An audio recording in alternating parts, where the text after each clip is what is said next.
Parmi eux, parmi les membres de cette équipe, se trouvait un homme, un député passionné, attaché à défendre ce que le Québec a de plus précieux, nos enfants et notre jeunesse.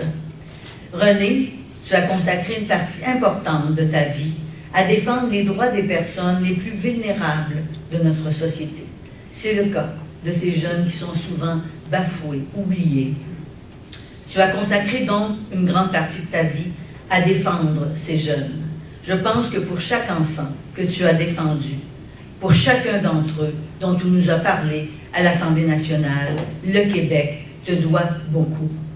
Je souhaite que tu continues, comme citoyen, à prendre soin de la jeunesse, à prendre soin de toi et surtout à servir le Québec.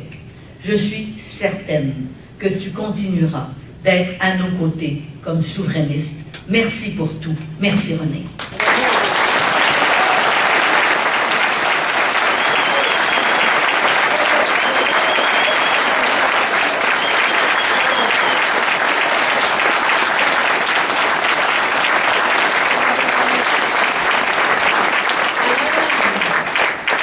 L'équipe du Parti québécois, effectivement, elle est remplie de gens compétents, de gens passionnés. On a été, je crois, dans le présent mandat, une des oppositions les plus efficaces que l'Assemblée nationale n'a pas connue depuis longtemps. Mais maintenant, il est temps de passer à une nouvelle étape. C'est ce à quoi j'ai le goût de travailler. D'abord, on va commencer par ajouter des talents à ceux qu'on a déjà. On est, d'ailleurs, j'en suis, et nous en sommes au Parti québécois, à mettre la dernière touche à une équipe absolument extraordinaire. Cette équipe-là, je peux vous assurer qu'elle est appelée à changer la trajectoire du Québec. Déjà, on a la meilleure équipe en économie, en agriculture, en environnement. On a des gens qui viennent du secteur de l'éducation, de la culture, du monde des affaires. Et aujourd'hui, on ajoute à cette équipe une personnalité d'exception. Vous l'avez encore entendu ce soir, et quand on ferme les yeux, on se rappelle qu'il a été pendant des années la voix de Radio-Canada. Il veut maintenant devenir la voix des citoyens de Groux. J'ai nommé donc Raymond Archambault.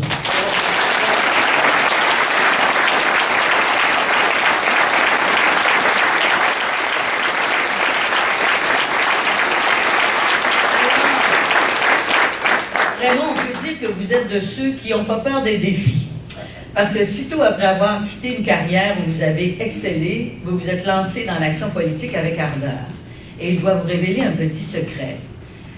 C'est lui qui a fait un petit coup de fil pour dire « Je suis disponible. Si vous avez besoin de moi, si je peux être utile pour la cause à laquelle je crois. » Et là, ça en a étonné un certain nombre. Parce qu'évidemment, Raymond Archambault est un grand professionnel. Et il assumait son métier de journaliste en essayant d'exercer, comme il l'a dit tout à l'heure, son devoir de réserve.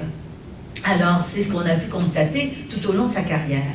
Et ça en a donc étonné un certain nombre qui n'avaient jamais soupçonné que Raymond Archambault avait d'abord voté pour le RIN et voté pour le Parti québécois et pour le pays du Québec pendant toutes ces années.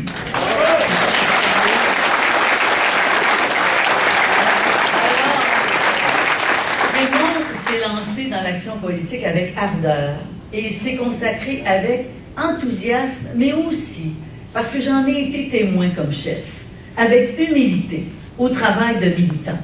Ce qu'il a fait auprès de vous dans les dernières semaines, une fois qu'il s'est convaincu qu'il avait le goût de devenir député du Parti québécois, il vous a appelé, chacune d'entre vous, il le rappelait tout à l'heure, il vous a vu dans votre salon, dans votre cuisine. C'est ça, l'humilité du travail militant. Et c'est ça dont on a besoin au Parti québécois. Vous avez aussi parcouru le Québec pour mériter la confiance des membres du Parti québécois précédemment à cette campagne pour Groux, puisque pour devenir vice-président du Parti québécois, président de l'exécutif national, Raymond a aussi fait le tour du Québec. Il y a une autre chose aussi.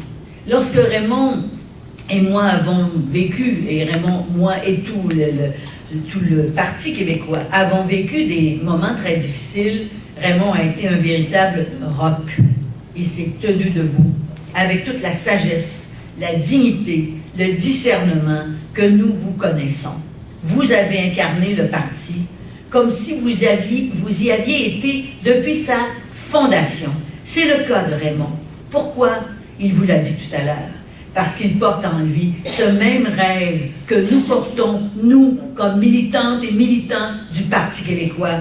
Ce rêve immense, c'est celui de nous donner un pays. Merci Raymond, tu vas y contribuer.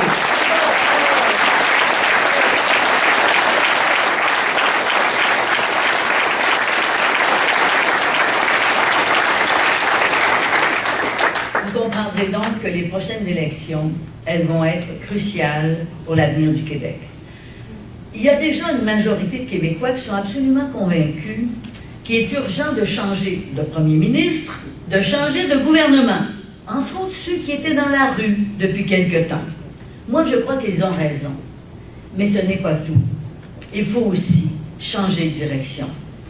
Ça ne sert à rien de continuer à faire la même chose que Jean Charest, comme entre autres le propose François Legault. François Legault qui est d'accord avec la hausse des frais de scolarité, qui est d'accord avec la loi 78, François Legault qui est d'accord avec l'exploitation de nos ressources naturelles comme l'ont fait les libéraux jusqu'à maintenant. C'est du pareil au même. Il faut donc changer de gouvernement. Je crois qu'il faut changer de direction, mais surtout, il faut changer de pays.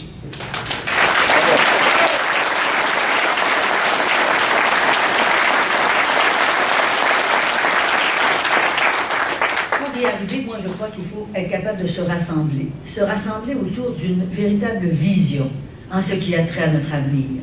Une vision qui va changer la politique.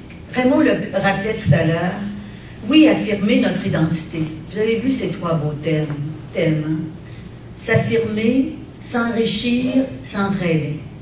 Affirmer notre identité, oui, ça veut dire réécrire la charte de la langue française pour la rendre conforme aux exigences de la société dans laquelle nous vivons maintenant, avec tous les reculs que l'on connaît depuis que le gouvernement de M. Charest dirige le Québec.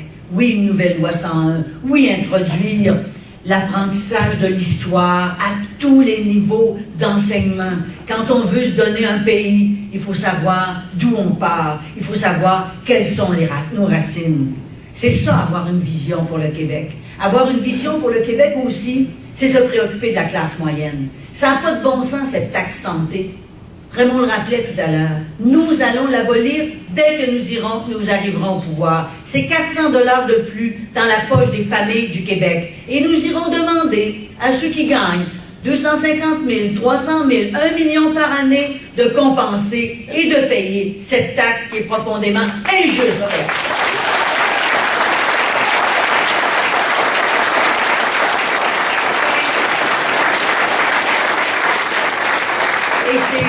Et c'est pas vrai. C'est pas vrai que l'exploitation de nos ressources naturelles, de nos richesses naturelles, qui sont notre patrimoine collectif, ce n'est pas vrai que l'exploitation de ces ressources va profiter à une minorité. Un gouvernement du Parti québécois va s'assurer que l'exploitation de nos ressources naturelles crée de la richesse pour tous les Québécois et toutes les Québécoises.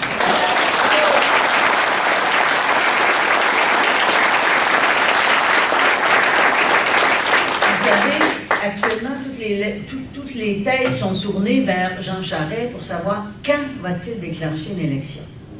Est-ce que ça va être dans une semaine, dans 2 semaines, dans 3 semaines, dans un mois? Je le préviens d'avance d'ailleurs. J'espère qu'il n'aura pas l'arrogance de déclencher une élection au début août. Parce que vous savez très bien que les Québécois ont la tête ailleurs à ce moment-là. J'espère qu'il va avoir assez de respect pour la population du Québec, pour s'assurer qu'elle puisse participer pleinement et complètement à cette élection. On est donc suspendu à la décision d'une seule personne, le premier ministre du Québec, pour nous dire, et dans ce cas-ci c'est M. Charest, pour nous dire quand va être l'élection. Nous proposons des changements au niveau de nos institutions démocratiques. Oui, revenir à un financement public des partis politiques pour éviter toute forme d'impression même ou d'influence de la part de ceux qui voudraient corrompre un membre ou l'autre du gouvernement. Revenir à l'esprit et à la lettre de ce qu'avait proposé Monsieur Lévesque, parce que c'est une des premières lois qui a été adoptée sous un gouvernement du Parti québécois. Puis je vais me permettre de faire une petite parenthèse. Je donnais une entrevue la semaine dernière à une journaliste qui me disait comment on fait pour lutter contre la corruption, pour éviter qu'on ait des gens dans des conflits d'intérêts au gouvernement, qu'on ait des situations comme ceux qu'on a connues avec le député de La Fontaine, M. Thomasy, avec ce député dont la compagnie faisait affaire avec le gouvernement. J'ai dit, il faut avoir des règles d'éthique très élevées. Non seulement M. Lévesque avait fait adopter une loi, la première loi sur le financement des partis politiques, empêchant les entreprises de contribuer, mais il faut se rappeler aussi que M. Lévesque avait adopté un code d'éthique très exigeant à l'égard de ses ministres et à l'égard de ses députés.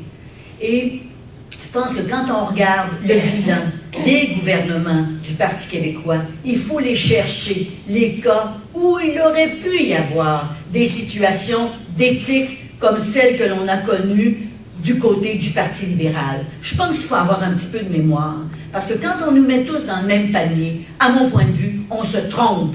Parti québécois, nous allons réintroduire l'intégrité dans la fonction politique.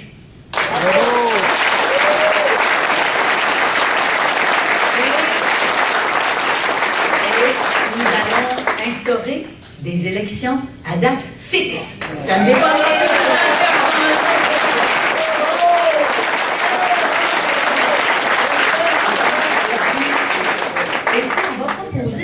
Québécois, un gouvernement qui va se tenir debout face au gouvernement Harper. Il me semble que ça va nous changer.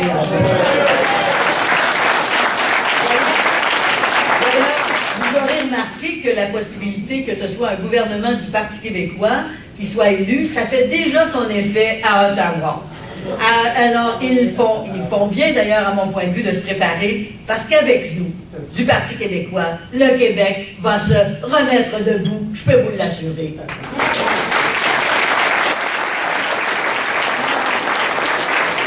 On sait déjà à quoi s'en tenir pour la prochaine campagne. D'un côté, on a un gouvernement fatigué, usé, assiégé, qui est dans ses derniers retranchements. Un gouvernement qui s'est montré mou face à la corruption, à genoux devant Ottawa, mais très dur vis-à-vis des étudiants et vis-à-vis sa jeunesse. Le Parti libéral qui pense que gouverner le Québec pour enrichir ses amis, ça lui revient de droit. Jean Charest a fait le choix de diviser les Québécois pour continuer à régner. Mais de l'autre côté, il y a une équipe renouvelée, fougueuse, prête à gouverner, qui a des idées pour le Québec. Un parti qui pense que la confiance des Québécois, ça doit se mériter, et que pour y arriver, il faut proposer une vision. Qui fait le choix, un parti qui fait le choix de coaliser toutes les générations du Québec, plutôt que de les opposer les unes aux autres. Un grand mouvement politique qui porte en lui un rêve de liberté. Ce rêve de liberté, il prend ses sources dans les confins de notre histoire, et l'aboutissement approche. Ce parti, c'est nous, le Parti québécois. Nous avons tout ce qu'il faut pour rassembler les Québécois. Nous avons l'équipe, la vision pour redresser le Québec. Nous avons un projet de pays pour l'avenir de nos enfants. Je crois que le moment approche où les Québécois pourront enfin changer de gouvernement. Pour y arriver, nous devons nous rassembler. Rassembler les Québécois qui veulent changer de gouvernement, toutes celles et ceux qui veulent changer de direction, mais surtout nous remettre en marche, parce que le véritable objectif que nous avons, que nous portons, c'est celui de changer de pays. Nous allons nous remettre en marche vers la réalisation de notre projet de pays, celui de donner un Québec libre et indépendant. Je compte sur vous. Merci.